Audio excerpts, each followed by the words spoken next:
In an effort to amaze my children with my puppet making abilities, I made this puppet from one of my old socks. Now, I'm going to show you how I did it. The only tools needed for this project are scissors and a heat gun. The main ingredient of this puppet, of course, is a sock. Pick a sock that fits your hand and has some nice puppet-like texture. Be careful not to pick a sock you're going to miss, as I did. I used one of my old socks, and I love the puppet it has become, but I have to admit, I also miss my socks. The other materials I used are some felt, an old cereal box, a couple of googly eyes, and 2 wooden balls. To start, I flattened the cereal box and traced my fingers onto one of the seams to make the shape of a mouth. I'm using a cereal box paperboard to stiffen the mouth so it's not floppy like the rest of the sock. Test fit and trim the paperboard as needed.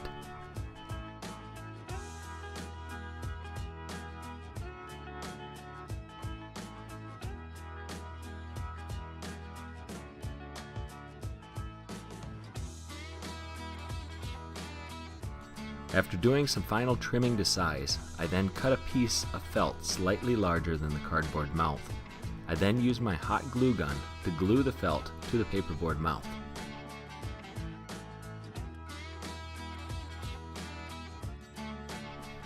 Again, I did a little test fitting, and finally it's time to glue in the mouth.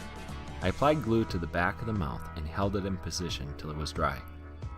Now, this was a thick sock that isolated my hand from the hot glue.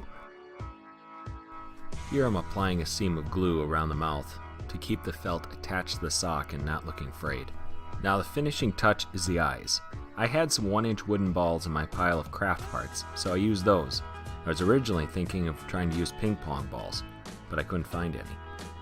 I glued the wooden balls on top of the puppet by just shooting some hot glue on the sock and pressing the wooden balls on. The googly eyes went on much the same way. As you can see, I shot a little bit of glue on the wooden ball and pressed on the googly eye on both sides. And that's it for this puppet. It's complete.